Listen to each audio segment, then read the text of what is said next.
Now, the final thing that I want to talk about today is ongoing site building. This might already be fairly self-explanatory, and to a certain extent, I've kind of been talking about this stuff throughout the course of today's class, where you don't want to put too much effort into one single website. If you do, you can easily go through 6 months or a year's worth of time, and that's the only website property that you actually create in that time period. Whereas if you finish building a site and essentially ignore it for a little while and just move on to building the next website, then revisit your sites later. Wait 2 or 3 months at the very least from the time when you finish construction on a website to the point where you actually revisit that website to see how it's doing. That is when you would then want to go back through the training that I've been teaching you guys today, where you analyze your traffic, you analyze your sales data to make smart adjustments to your website. Otherwise, if you only had one website, and as soon as you finished building it, you then go out and start looking at your traffic and your sales data and start trying to make changes to your website as a result of that information, you really never get a clear picture of what's going on. And in fact, you can just sit there and kind of spin your wheels forever on that website while never really making it much better than it was to begin with. So my whole approach with avoiding the focus on a single website, continuing on to build more websites, and then revisiting each of your sites periodically is meant to help keep your work moving and also to where you can actually make these smart decisions on a site because you will have enough information to look back upon. This is something that took me years to get past when I first started building affiliate websites. My very first website that I ever built that ever made me $1 online, it was the only site that I owned for at least 2 years. I didn't focus on anything else but that one site. Every day was about, what's this site doing? What's traffic doing on it today? What can I do to make it better?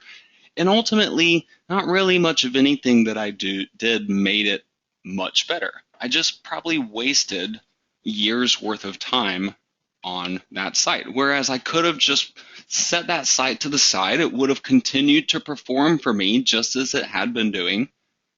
And I could have moved on to my next site. And in fact, during that couple of years, I could have built dozens of websites instead of just spinning my wheels on a single one of them.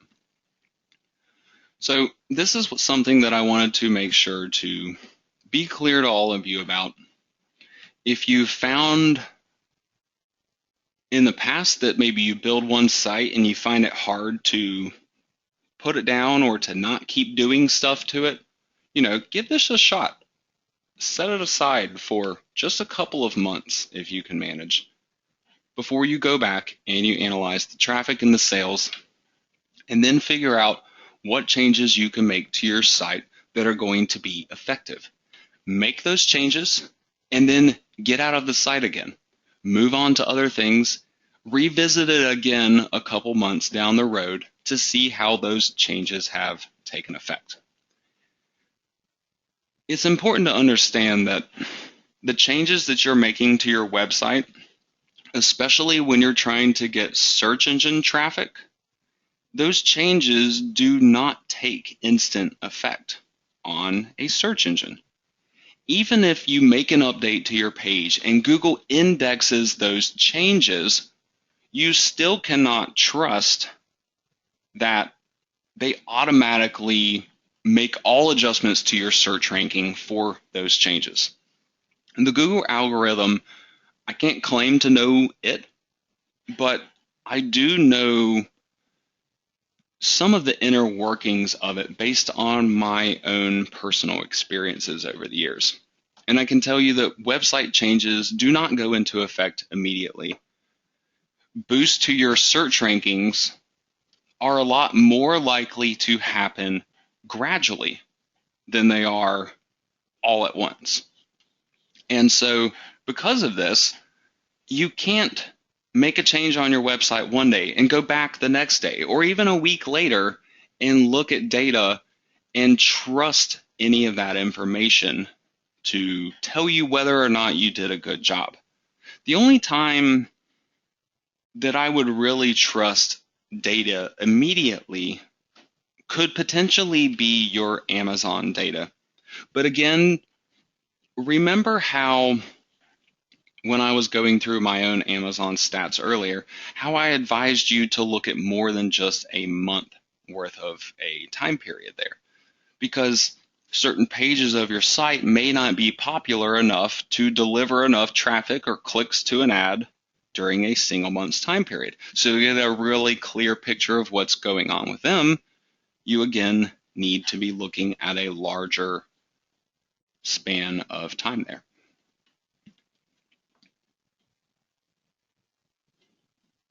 With your own sites, try to do as much of this as you possibly can in terms of finishing your site, ignore it for a while, move on to build another site before you go back and revisit it.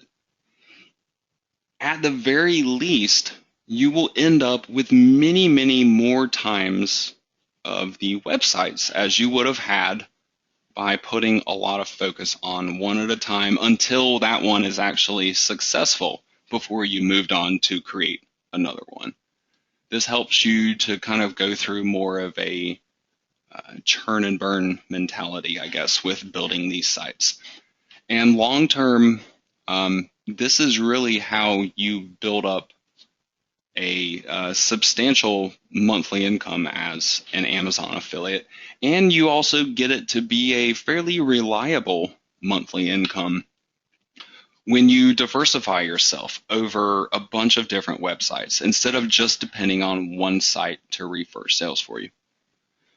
As an example, my Down Comforter site that I have, it does really well. It's referred 100-something sales over the last year. However, it's a seasonal website. It does not perform as well during the summer as it does during the colder months of the year.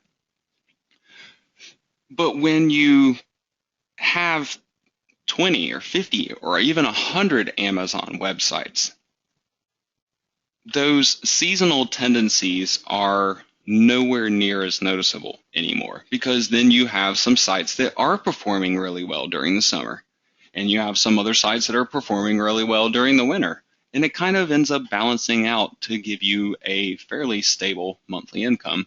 And then you kind of get a little bit of a nice bonus come the holidays.